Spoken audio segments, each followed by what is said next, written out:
누가복음 5장 3절부터 11절 말씀까지 같이 봉독하겠습니다. 제가 봉독합니다. 예수께서 한 배에 오르시니 그 배는 시몬의 배라. 육지에서 조금 떼기를 청하시고 앉으사 배에서 무리를 가르치시더니 말씀을 마치시고 시몬에게 이르시되 깊은 데로 가서 그물을 내려 고기를 잡으라.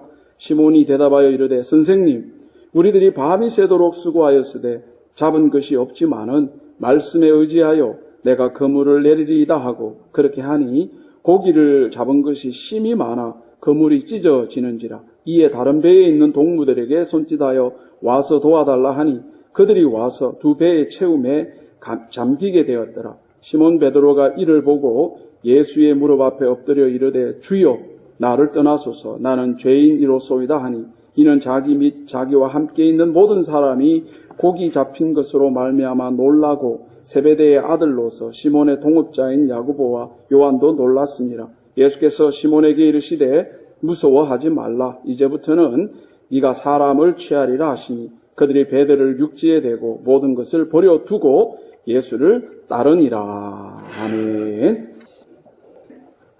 우리 오늘 말씀 제목을 보세요. 그리스도와 함께 한계지움을 극복하는 것, 그리스도와 함께 극복하는 한계지움이라는 제목으로 우리 하나님 말씀 전가하겠습니다.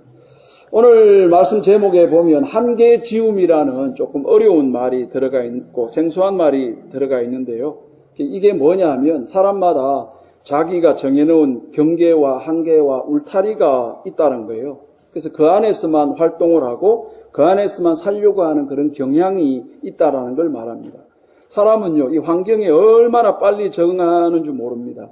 그래서 금방 자기의 경계와 한계를 딱 세워놓고 그 안에서만 일하려고 합니다. 더 할 수 있는데 안락과 편안함 때문에 그 한계 속에 머물러 있기를 좋아합니다. 그런데 이 한계를 깨트리고 나올 수 있는 힘이 있는데 그걸 자극이라고 합니다. 아주 강한 자극, 강한 사건이 터지게 되면 한계를 넘어서서 더 깊고 더 높은 경지에 도달할 수 있게 되어지는 겁니다. 이거를 이제 증명했던 사람이 있어요. 벼룩 여왕으로 알려진 영국의 유명한 곤충학자인 미리암 루이즈 로스차일드 박사입니다. 영국의 로스차일드 가문은 은행업으로 인해 굉장히 명문가인데요. 그 집의 딸로 태어났는데 곤충을 연구를 했습니다. 벼룩을 가지고 시험을 합니다. 저기 병에다가 한 100마리쯤의 벼룩을 집어넣습니다. 그리고 끈을 닫아놓죠. 그러면 벼룩은 뛰는 습성이 있기 때문에 계속 뜁니다. 끈에 부딪히면서 두두두두둥 소리가 막 나는데 그러다가 조금 지나면 뛰는 습성이 있는 벼룩이 캡 이상을 뛰지를 않습니다. 벼룩은 자기 몸의 400배 이상의 점프를 할 수 있다고 그래요. 그런 능력을 갖고 있는 벼룩이 저렇게 병뚜껑을 저렇게 닫아 놓으면 저거 이상을 뛰지를 않는 그런 일이 있습니다. 그런데 이제 소리가 잦아지고 나서 병뚜껑을 이렇게 열어놓으면 벼룩은요, 더 뛸 수 있는데도 뛰지 않고 거기까지만 뛰는 겁니다. 자기들이 이제 부딪히니까 자기들의 한계를 느끼니까 자기들이 가두어두고 제한했던 그 안에서만 움직이죠. 근데 이제 로스차일드 박사가 한 가지 더 실험을 해봤는데 저 벼룩이 들어있는 병 밑에다가 알코올 램프에다 불을 붙입니다. 그러면 한 5분이 지나면 막 투명 용기가 뜨거워지기 시작하잖아요. 이제 벼룩이 난리가 난 거죠. 위기의식을 느끼고 뛰기를 시작하는데 일정한 높이를 뛰지 않던 이 벼룩이 이제 갑자기 언제 그랬냐는 듯이 점프를 하기 시작해가지고 저 병에서 다 탈출을 하더라는 겁니다. 이 실험이 한계지움이라는 실험인데요. 이 실험을 통해서 동물이든 사람이든 곤충이든 사람들이 다 정해놓은 어떤 규정과 한계를 만들어 놓고 거기 안에서만 행동을 하려고 한다는 게 증명이 되어졌고, 그리고 이 한계를 깨트릴 수 있는 것이 뭐냐? 그게 자극이라는 거죠. 우리의 삶에 이런 자극이 주어지면 한계를 넘어서서 더 크고 더 높은 경지에 도달한다는 것입니다. 오늘 제가 이렇게 설명을 드리는 것은 오늘 우리가 읽은 이 말씀에 등장하는 베드로가 바로 그런 사람이었다는 겁니다. 여러분, 이 베드로는요, 갈릴리 호수라는 그 울타리 안에서 거기서 얕은 물가에서 잡힌 고기만 주무르고 살아가던 그 삶을 만족하고 살고 있었는데 그 베드로를 주님이 찾아가서 그 한계 속에 갇혀있는 베드로를 이끌어내셔서 더 깊은 영역으로 더 넓은 세계로 가자고 하는 주님의 초청이 있는 구절입니다. 이 예수님은 베드로에게 이제부터 고기를 잡던 인생을 넘어서서 예수님과 함께 사람을 취하는 그런 삶을 살자고 초청을 하십니다. 여러분, 이 물고기와 사람의 가치는 감히 비교할 수 없지 않습니까? 이전에 살던 그 인생과 비교할 수 없는 더 나은 인생, 더 가치 있는 인생을 살자고 주님이 베드로를 찾아와 주셨고 그 울타리를 지금 깨트려 주고 있는 것입니다. 여러분, 이런 일들은요, 우리들에게도 필요합니다. 우리는 자주 우리가 정해놓은 한계와 경계 속에서 자꾸 살려고 해요. 우리가 정해놓은 그 울타리 속에서만 살려고 합니다. 우리 자신이 한계를 정해놓고 더 이상 거기서 벗어나고 싶어 하질 않죠. 하나님은 더 넓은 세계로, 더 큰 영역으로 하나님이 이끌기를 원하시는데 우리는 여기까지만, 더 이상은 안 돼요. 이렇게 우리가 한계를 정해버릴 때가 있습니다. 하나님은 우리가 더 깊고 넓게 하나님의 말씀의 능력을 체험하고 하나님의 살아계심을 체험하고 하나님의 자녀로 이 땅을 살아가는 것이 뭔가를 경험하게 하기를 원하고 계시는데, 근데 우리는 한계를 정해놓고 하나님 여기까지만, 더 이상 다가오지 마세요. 저는 여기까지만 할 거예요. 더 이상 하라고 하면 저 교회 안 나올 수도 있어요. 주일날 교회 나오는 정도면 잘하는 거지 뭘 더 저에게 요구하십니까? 이렇게 우리가 정해놓은 경계를 넘어설 생각을 하지 않는다는 거죠. 여러분, 우리가 얼마든지 지금보다 더 하나님을 향해 마음을 열 수 있고 우리가 얼마든지 더 하나님과 함께 시간을 보낼 수 있지만 나 스스로 경계를 정해놓고 가두어 두고 있는 경향이 있습니다. 이 베드로의 삶이 그랬습니다. 오늘 성경에 보면요, 이 베드로는요, 주님이 베드로를 3번이나 찾아와서 그를 이 한계 속에서 벗어나게 하기 위해서 주님이 찾아오시거든요. 오늘 우리가 읽었던 이 말씀은요, 주님이 베드로를 2번째 찾아온 거예요. 첫 번째 찾아온 것은 저기 마태복음 4장에 보시면 베드로가 예수님의 제자로 초청을 받는 그때는요, 베드로가 그물을 던지는 것을 보시니 주님이 보고 나를 따라오라 이렇게 초청을 하지 않습니까? 그런데 누가복음 5장을 보세요. 이건 완전히 다른 사건이거든요. 저기 누가복음 5장 2절을 보시면 배에서 나와서 그물을 싣고 있는 거예요. 그물 던지는 거랑 그물 싣는 것을 이거 구분 못하는 사람이 누가 있습니까? 그죠? 그러니까 이제 마태복음 4장은 첫 번째 예수님이 찾아가서 그 갈릴리 호수에 묶여있는 베드로를 건져내시는 거고요. 그랬던 베드로가 무슨 일인지 다시 고기 잡는 일터로 복귀했다는 것을 누가복음 5장을 근거로 해서 우리가 추정해 볼 수 있습니다. 누가복음 5장에서는 주님이 베드로를 부를 때 4장과는 다르게 밤새 고기를 잡고 했는데 한 마리도 잡질 못하고 그날 아침에 배에서 나와서 그물을 싣고 있을 때 예수님이 또 베드로를 부르시는 이런 모습을 봅니다. 베드로는 주님과의 그 첫 번째 마태복음 4장의 첫 번째 만남 이후에 주님과 함께 갈릴리 동네를 다니고 갈릴리 호수 주변을 이렇게 다니며 전도 활동을 하다가 다시 자기의 생업 현장으로 되돌아가게 된 걸 추정해 볼 수가 있습니다. 왜 그랬을까? 여러분, 성경에 보면 베드로에게는 장모가 있었습니다. 베드로의 장모가 열병이 걸렸다잖아요. 장모가 있으면 누구도 있죠?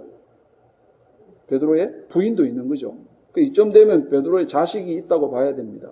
그래서 예수님과 함께 전도 활동을 하다가 가정에 대한 걱정과 또 그 책임감으로 생업의 현장으로 다시 되돌아가서 생업을 하던 중에 어느 날 밤에 그물을 던져봤지만 한 마리도 고기를 잡지 못하는 날을 경험하게 된 겁니다. 성경에서 베드로가 다시 생업 현장으로 돌아간 그 베드로에게 주님은 2번째 나타나셔서 내가 사람을 낚는 어부의 삶을 또 한 번 초청을 하시는 겁니다.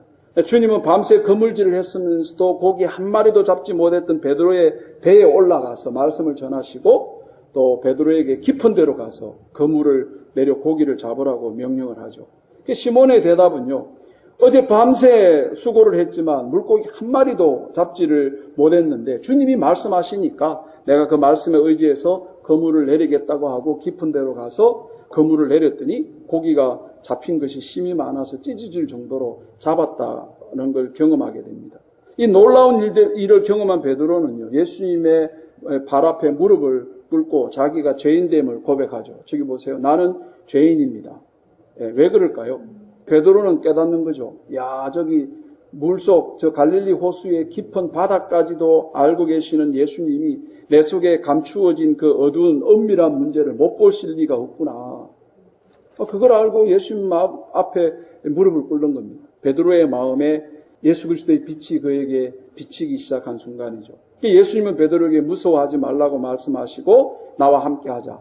그러면 이제 후로는 네가 사람을 낚는 어부가 될 거라고 초청해 주시는 거죠. 베드로는 배를 육지를 대고 예수님과 함께 걷는 삶을 또다시 시작하게 되어집니다. 이게 예수님이 베드로를 두 번째 그 갈릴리 호수라는 그 한계 속에서 벗어나게 해주시는 두 번째 사건입니다. 근데 세 번째 또 주님이 베드로를 만나러 가요. 세 번째는 무슨 일로 했느냐면 베드로가 이제 예수님이 십자가에 달려 죽으시잖아요. 그때 베드로가 뭐라고 말하죠? 나는 고기 잡으러 가겠다. 세 번째 또다시 갈릴리 호수로 되돌아갑니다. 그때 부활하신 주님은 베드로에게 또 찾아가서 무너진 그 베드로를 다시 회복시켜 주시는 거죠. 그때 하신 질문이 네가 나를 사랑하느냐? 네가 나를 사랑한다면 내 양을 먹이라고. 이 어린 양을 먹이라고 초청을 하지 않습니까? 베드로에게 다시 한 번 더 그 갈릴리 호수라는 그 영역 속에서 벗어날 수 있는 길을 여시려는 것입니다. 오늘 이 말씀은요, 우리들에게 뭘 전해주려고 할까요? 예수님의 말씀에 순종하면 뭐 대박이 나더라. 예수님의 말씀에 순종하면 더 많은 물고기를 잡을 수 있다더라.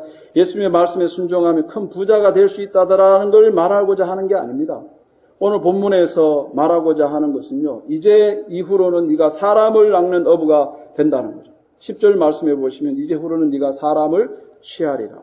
예수님은 베드로에게 네가 이제부터 고기를 잡던 인생에서 넘어서서 사람을 낚는 어부가 되는 삶을 살자고 초청을 하는 거죠. 이전의 인생과는 비교할 수 없는 더 가치 있는 인생을 살도록 예수님이 그 베드로의 그 울타리를 깨트려 주신 사역의 사건이 오늘 우리가 읽은 내용입니다. 베드로는요, 갈릴리 호수의 삶을 근거지로 삼고 고기를 잡고 살며 그 삶에 만족했던 그 삶인데 예수님은 더 깊은 곳으로 가자. 더 넓은 세계로 가자. 예수님이 초청을 해 주시는 거죠. 여러분, 이 말씀이 오늘 살아가는 우리들에게도 필요한 것은요, 우리도 역시 우리가 정해놓은 그 한계와 경계 속에서, 우리가 정해놓은 그 규정된 울타리 속에서 우리는 넘어서지 못하는 삶을 살고 있기 때문입니다. 하나님은 지금보다 더 깊어지고 더 넓어지자 그렇게 권하지만 우리는 여기까지만, 더 이상 안 돼요 라고 할 때가 많습니다. 제가 어떤 사역에 좀 같이 동참하자고 권하면요, 목사님 저도 다 알거든요. 내가 알아서 할 거니까 나한테 이래라 저래라 하지 말라고. 전화도 마세요. 찾아오지도 마세요. 내가 알아서 하겠어요. 이러고 자기가 만든 경계를 넘어설 생각을 하질 않습니다. 그러니까 예수님은 우리를 더 깊은 세계로 이끌어 주실 수 있는 분입니다. 주님과 함께하면 지금 이 한계를 뛰어넘을 수 있는 삶이 가능하다는 것을 베드로를 통해 보여주는 겁니다. 베드로는요, 신앙적 결단을 또 하고 또 예수님 따라갔다가 또다시 생업 현장으로 가고 또 따라갔다가 또다시 나는 물고기 잡으러 간다고 했던 사람 아닙니까? 베드로는요, 변덕이 심하고 이랬다 저랬다 했던 사람입니다.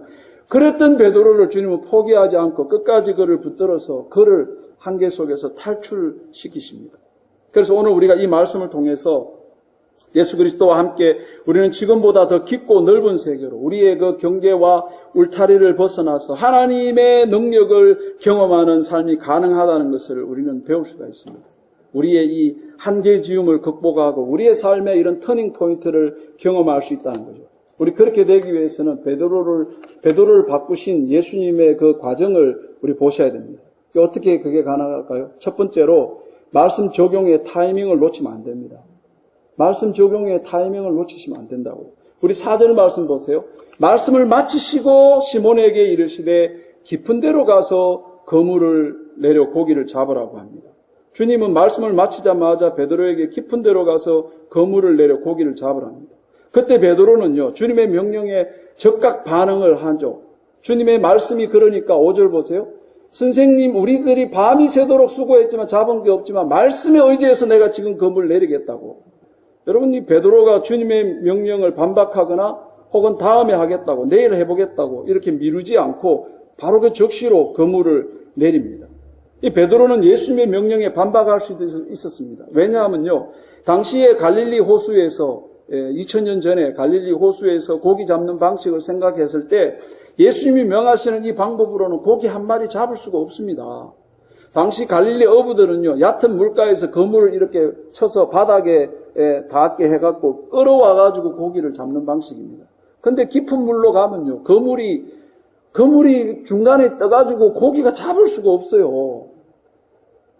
그때 당시에 그 어부의 기술이나 그때 당시에 그 어구의 그 어떤 도구의 그 한계로 깊은 데에 가가지고는 고기를 못 잡습니다. 근데 예수님이 깊은 데 가가지고 고기를 잡으라고 하니까 베드로가 그 말에 그 반박을 할 수도 있는 거죠. 근데 베드로는 예수님께서 당신이 그렇게 말씀하니까 예수님의 말씀에 의지해서 내려보겠다는 거죠. 여러분, 대단히 중요한 대목입니다. 그래서 무슨 일이 일어납니까? 상상을 깨는 일이 일어나죠. 일어날 수 없는 일이 일어나는 거죠. 그래서 고기 잡은 것이 6절 보세요. 고기 잡은 것이 심히 많아 그물이 찢어질 정도로 하지 않습니까? 우리 인간의 계산기가 완전히 혼란을 일으키는 사건이 일어난 거죠. 인간의 경험과 상식 밖의 일이 일어났습니다. 예수님의 말씀대로 그물을 내리니까 2배 채우고도 배가 잠길 정도로 고기를 잡게 되는 거죠. 이 베드로의 행동에서 우리가 주목해야 되는 게 뭘까요? 이 말씀의 근거에서, 말씀에 의지해서, 여러분 말씀에 순종하는 타이밍이 있습니다. 뭐 아무 때나 될까요? 아닙니다. 여러분, 하나님의 말씀이 내 삶에서 이 정말 기적이라는 걸로 내 삶의 현실로 나타나려면요, 순종의 타이밍이 필요합니다. 과거 내가 뭐 어쨌다라는 이런 경험이 중요하지 않습니다. 지금 내가 바로 그 말씀에 순종할 건가 아닌가가 있는 거죠. 우리는 뭐 좀 하라 그러면 옛날에 다 해봤대요. 20년 전에 30년 전에 신앙의 경험을 내세우다가 지금 순종해야 되는 걸 자꾸 놓친다니까요. 하나님의 말씀이 지금 나에게 순종을 원하는데 우리 자꾸 과거에 내가 뭐 어쨌다고 하는 걸 내세웁니다. 여러분, 이 삶의 기적이라는 것이 현실로 나타나려면 내가 지금 이 순간에 그 말씀을 순종할 건가 말 건가, 그게 결정이 되는 겁니다. 여러분, 물론 우리 성도들 가운데 하나님의 말씀을 노골적으로 의도적으로 무시하는 성도 없죠. 다 우리 성도들 하나님 말씀 사랑하고 귀중히 여기고 그러잖아요. 근데 우리는요, 자기 자신도 모르게 하나님의 말씀의 능력을 잘 못 믿어요. 말씀이 내 삶에서 기적적으로 활동할 수 있다라는 그런 기대를 하고 있지 않단 말이죠. 말씀은 말씀이고 내 삶은 내 삶이라는 그런 생각이 강한 거죠. 그래서 순종의 타이밍을 자꾸 놓치는 겁니다. 여러분, 하나님의 말씀이 내 삶에 기적적으로 현실화되려면 이 순종의 타이밍이 중요합니다. 언젠가 그렇게 살 수 있을 거야. 나중에 때가 되면 할 수 있겠지. 여러분, 이런 생각을 하면요, 말씀의 능력을 경험할 기회가 날아가 버리는 겁니다. 예수님이 이런 비유로 들으셨어요. 씨 뿌리는 비유를 하셨거든요. 이 씨는 하나님의 말씀이라 그랬는데 이 씨를 뿌릴 때 각기 씨를 받아들이는 마음의 밭이 다르답니다. 어떤 사람은 길가밭, 어떤 사람은 돌짝밭, 어떤 사람은 가시덤불, 어떤 사람은 옥토의 반응을 보인다는 거죠. 여러분, 이 주님의 말씀이 지금 선포되어지는 이 순간에 성령이 강력하게 역사하기도 하지만 반대로 마귀의 활동도요, 만만치 않습니다. 그 마태복음 13장 말씀 한번 보세요. 마태복음 13장에 예수님이 씨 뿌리는 비유를 할 때 씨 뿌리는 비유를 들으라. 저 씨가 뭐죠? 천국 말씀이잖아요. 그 천국 말씀을 듣고 깨닫지 못할 때는 악한 자가 와서 그 마음에 뿌려진 것을 빼앗아 간다고. 이게 길가에 뿌려진 씨라고 말씀하지 않습니까? 우리 여러분 지금 설교가 선포되어지고 여러분들이 하나님의 말씀을 듣는 이 시간은 성령이 강력하게 역사하기도 하지만 악한 자가 동시에 활동해서 우리 마음에 뿌려진 이 말씀의 씨앗을 빼앗아가는 일이 있다고 말씀합니다. 그래서 말씀이 뿌려지는 이 순간에 내가 그걸 적극적으로 받고 순종하지 않으면 그 말씀은 내 마음에서 사라지는 거죠. 여러분 기억하십시오. 하나님의 말씀의 씨앗이 뿌려질 때는 동시에 악한 자들은 우리 마음에 동요를 일으킵니다. 베드로의 경우를 한번 생각해 볼까요? 예수님이 깊은 데로 가서 그물을 내려 고기를 잡으라고 할 때 악한 자가 베드로의 다른 귀 한쪽 편에 이렇게 속삭이죠. 너 그 말씀 의지하고 했다가 너 갈릴리 호수에서 웃음거리가 된다. 너 가서 그물을 내리면 그 순간에 넌 갈릴리의 바보가 되는 거야. 너 갈릴리의 호구가 되는 거야. 너 갈릴리 사람들의 웃음거리가 되는 거야. 너 바보라는 소리를 듣고 싶냐라는 소리가 들리는 거죠. 여러분, 이건 우리도 마찬가지입니다. 우리 설교 중에 우리 마음 한구석에는 참 목사가 현실성 없는 얘기하고 있네. 세상 물정 진짜 모른다. 한쪽에서는 네가 이걸 적응하면 넌 그 순간에 호구가 되는 거야. 너 바보가 되는 거야. 이거는 네가 적용해야 될 게 아니라 누구가 들어야 될 소리야. 여러분, 하나님 말씀 앞에 우리가 적극적으로 순종할 생각이 없이 딴 생각을 하면요, 악한 자는 우리의 생각 속에 들어와서 이 말씀을 왜곡시킵니다. 그래서 말씀에 순종할 타이밍이 중요합니다. 하나님의 말씀이 나의 삶의 기적이라는 것으로 현실로 나타나려면요, 내가 지금 이 순간에 지금 나에게 하시는 이 말씀을 내가 순종할 건가 말 건가, 이게 중요하죠. 여러분, 하루에도 하나님 수십 번 우리에게 말씀해 주시거든요. 바로 그때에 우리는 순종할 타이밍이 중요합니다. 들리는데 다음에 하지. 이러면 우리의 삶 속에 나타나시는 하나님의 일하심을 우리는 놓쳐버리는 거죠. 저도 경험하고 여러분들도 경험하지 않습니까? 여러분들 우리 적극적으로 순종하지 않으면 하나님이 주신 그 말씀의 감동이요, 오래 못 갑니다. 왜요? 악한 자가 빼앗아 가거든요. 여러분, 말씀을 묵상하고 그런 적 있잖아요. 말씀을 묵상하고 막 번뜩이는 그 은혜가 있는데 그거를 바로 지금 적용해야 되는데 적용하지 않고 그냥 잊어버리면요, 그 감동이 그냥 언제 있었냐는 듯이 다 사라진다니까요. 제가 다음 주에 전할 말씀을 한 주 내내 묵상하면서 저희 교회 사무실에서 제 집까지 가는데 한 20분 걸리거든요. 그동안에 그 말씀을 묵상합니다. 근데 기가 막히게 하나님의 말씀의 감동이 확 오는 거예요. 그거를 적어놔야 되는데, 적어놔야 또 설교 때 함께 나누는데, 운전하는데 어떻게 적습니까? 그죠? 근데 뒤에서 누가 빵이라도 하면 놀래가지고, 그 감동이 다 사라져버린 거예요. 집에 도착해서 아무리 끄집어내가지고 그걸 생각하려고 생각해도 생각이 안 나는 거죠. 그리고 하나님의 말씀이 나의 삶에서 이 기적이라는 현실로 나타나려면 내가 지금 이 순간에 내가 말씀에 순종할 건가 말 건가. 여러분, 이것에 달려있는 것입니다. 내일 할 거야 그러면 그 감동은 끝나는 거고요. 내일 할 거야 그러면 하나님의 그 기적의 말씀의 역사가 오늘 사라져버리는 것입니다. 그래서 이 베드로가 그 갈릴리 호수에서 벗어날 수 있었던 것은 바로 이거죠. 말씀에 순종할 타이밍을 놓치지 않는 거죠. 여러분, 우리도 그래야 됩니다. 말씀에 순종의 타이밍 놓치지 맙시다. 네. 할렐루야. 우리 두 번째, 여러분, 지금 이 말씀에 명령하시는 분이 누구냐? 명령하시는 분이 누구냐? 그러니까 주님이시거든요. 여러분, 5절에 보면 베드로는 뭐라고 고백하죠? 선생님, 이렇게 고백합니다. 근데 이제 8절에는 예수가 뭐로 바뀌어요? 주여. 주님으로 바뀝니다. 베드로는 이 일을 경험하고 나서 예수님의 발 앞에 엎드려서 주여! 나를 떠나소서, 나는 죄인이라고 고백을 합니다. 참 중요한 대목이죠. 왜 그럴까요? 여러분, 호수의 저 밑바닥까지 다 알고 계시는 그 주님이 왜 이 베드로의 이 마음속에 있는 그 은밀한 문제를 못 보시겠냐는 거죠. 이 베드로의 마음에 빛이 들어와서 자신의 모습을 보게 된 겁니다. 자신은 죄인이고 이 죄로부터 구원을 받아야 될 사람이고 나를 구해 주실 분은 바로 나 앞에 있는 이 예수님이구나. 이분이 내 인생의 주인이시구나. 이걸 고백하게 된 거죠. 베드로가 오늘 나는 죄인입니다, 이런 고백을 한 것은 예수님을 자신의 주인으로 바로 인식했다는 것입니다. 베드로는 예전에요, 예수를 선생님 이렇게 불렀습니다. 이 지금 두 번째 만남이라 그랬잖아요. 첫 번째도 예수님과 함께 그 뒤를 따라가면서 갈릴리 근방을 돌아다니면서 예수님과 함께 전도도 하고 그 가르침에 감동도 받고 기적도 막 보고 이랬던 거 아닙니까? 근데 여전히 그냥 선생이에요, 선생. 근데 드디어 이 베드로가 예수님을 바로 인식을 하기 시작한 거죠. 주님으로 인식을 한 거죠. 지금 내게 말씀하시는 그분이 주님이시다. 여러분, 우리가 지금보다 더 깊은 데로 나가려면 먼저 내게 예수님이 어떤 분인가, 어떤 의미가 있는가를 확인하셔야 됩니다. 여러분에게 예수님은 어떤 분입니까? 여러분의 삶의 중심에 예수님이 계십니까? 아니면 변두리로 지금 밀려나 있습니까? 여러분, 우리가 더 깊은 세계의 경험을 하려면 이 예수 그리스도를 내 삶의 중심에 놓을 건가, 변두리에 놓을 것인가 우리 결정하셔야 됩니다. 여러분, 예수님 누굽니까? 내가 예수님을 찾은 게 아닙니다. 내가 예수님을 만났을 그때는 나는 뭐죠?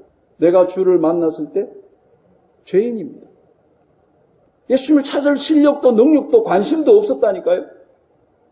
그랬던 나를 예수님이 먼저 나를 찾아오신 거예요. 우리가 예수님을 알지 못한 그때에, 내가 죄인 되어 있는 바로 그때에 예수님이 나의 인생에 끼어 들어오신 겁니다. 그래서 내 눈을 열어주시고 나를 그 흑암과 어두운 권세에 사로잡혀 있는 나를 사랑하는 하나님의 아들의 나라로 그분이 나를 옮겨주신 겁니다. 내가 간청했기 때문이 아닙니다. 나 예수 믿고 싶어 이런 게 아니라 예수님이 나한테 먼저 찾아와 주셔서 내 눈을 열어주시고 성령이 내 마음을 감동시켜서 내 귀를 열어 듣게 하신 겁니다.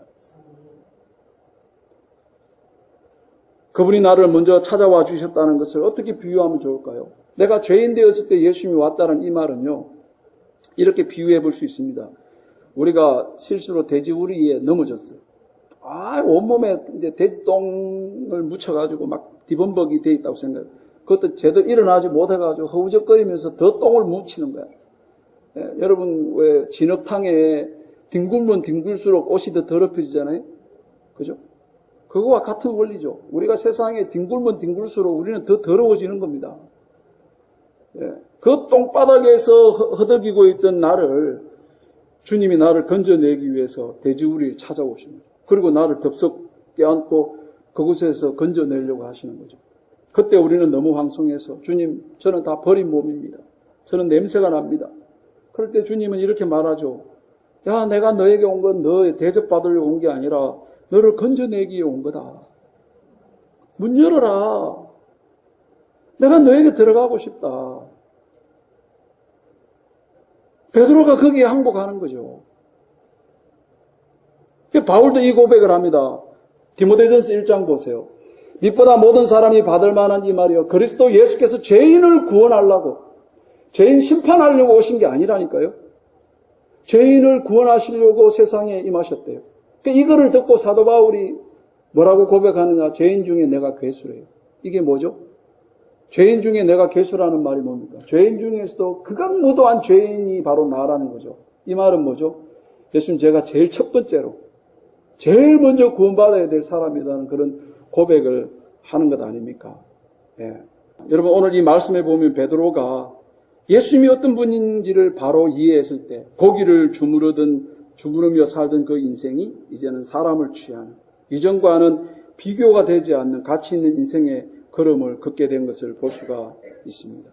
사랑하는 성도 여러분, 우리가 갇힌 한계에서 벗어나려면 예수님이 우리의 인생 주인이 되어야 될 줄 믿습니다. 마지막 세 번째로, 여러분, 우리의 한계지움을 극복하고 인생을 터닝 포인트를 경험하려면요, 생업과 소명을 구분하셔야 돼요. 생업과 소명을 구분하셔야 돼요. 우리 10절 보시면 주께서 시몬에게 이르시되 무서워하지 말라. 이제후로는 네가 사람을 취하리라. 그리고 예수를 따르더라, 이렇게 말씀하지 않습니까? 여러분, 이 말씀이 의미하는 바는요, 베드로가 그렇게 배에 잠길 정도로 많은 고기를 버려두고, 모든 걸 버려두고, 저 모든 것 속에 고기도 다 포함되어 있잖아요. 그죠? 예수를 따르거든요. 이게 어떤 의미일까요? 베드로는 드디어 생업과 소명을 분별할 수 있게 된다는 겁니다. 여러분, 생업이 중요하지 않아서가 아니라 이 소명이 귀하다는 거죠. 베드로는 깨닫습니다. 이 물고기는 주님이 말씀하시면 언제든지 또다시 잡을 수 있는 거구나.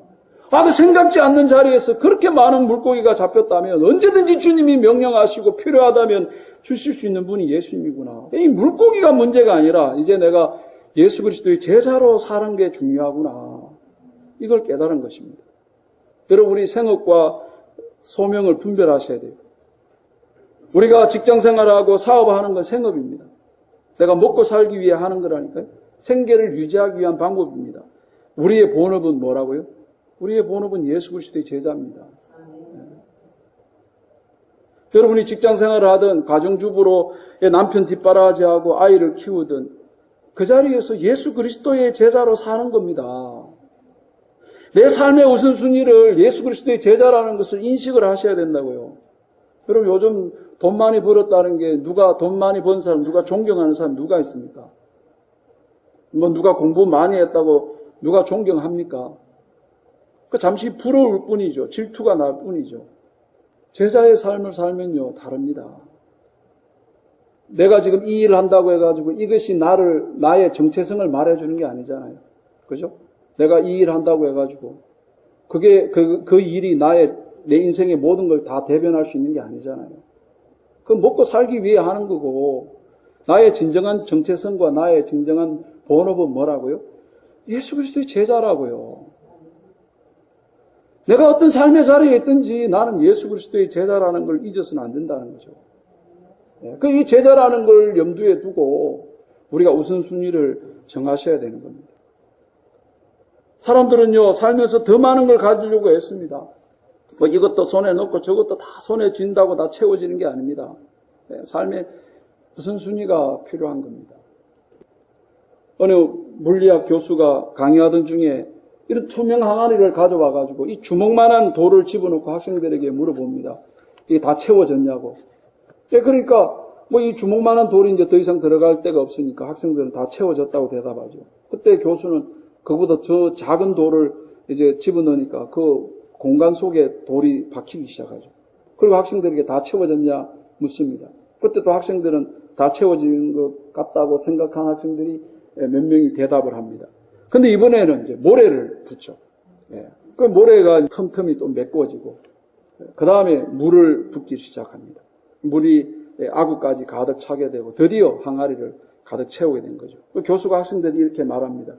우리의 인생의 항아리에 무엇을 담기 위해서 먼저 담아야 될 게 있고, 나중에 담아야 될 게 있다. 처음부터 물을 담거나 모래를 담으면 이미 다 차 있기 때문에 다른 걸 담을 수 없다라는 거죠. 여러분, 우리의 삶도 그렇습니다.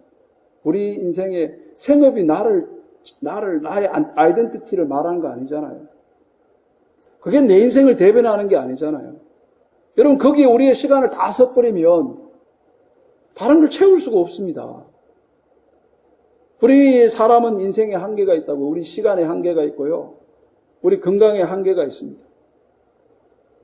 그거 내가 지금 일하고 있는 그것이 나를 드러내고 나를 증명하는 것도 아닌데 거기에 내 인생을 다 걸어버리면 더 이상 채울 수 있는 게 없단 말이죠.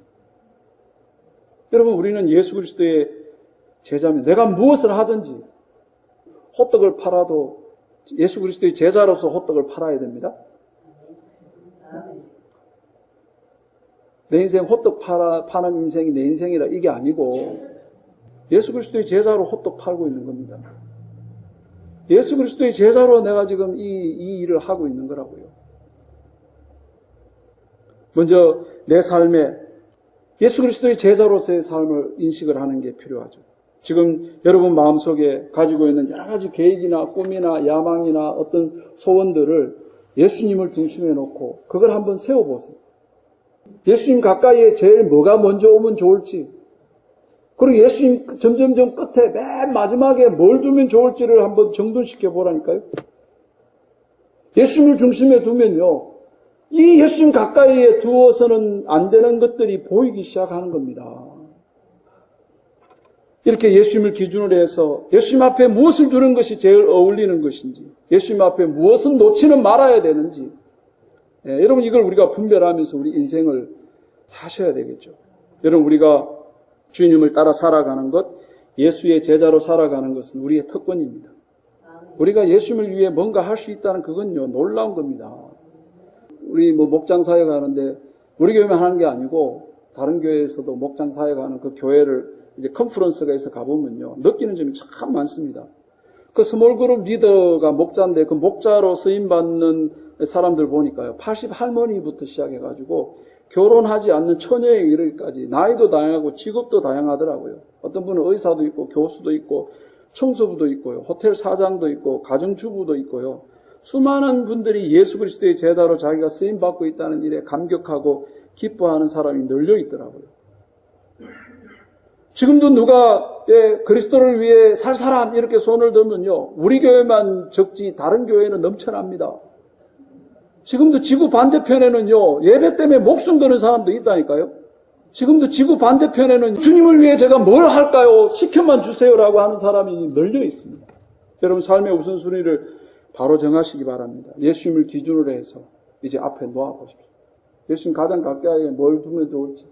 가장 멀리 떨어뜨려 놔올 게 뭔가, 여러분 이걸 보고 우리의 삶의 우선순위를 바로 세우시기 바랍니다.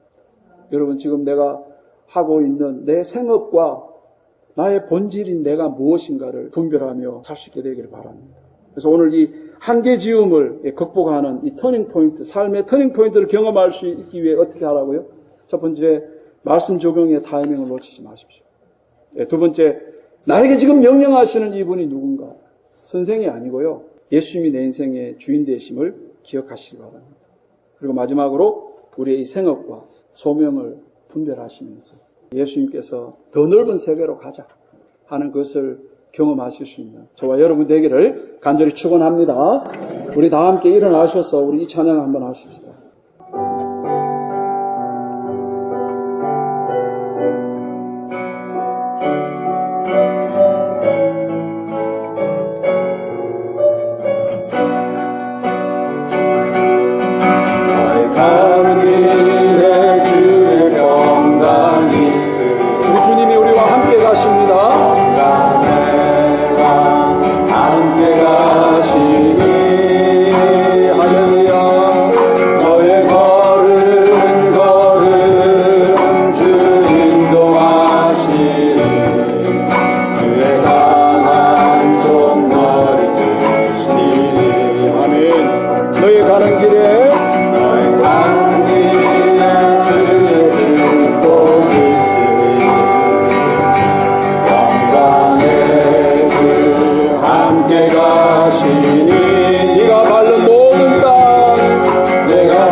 이 시간 우리 주여 한번 간절히 우리 오늘 들었던 말씀을 우리 마음에 적용하며 결단의 기도로 함께 합시다. 우리 주여 한번 부르시고 기도합니다. 주여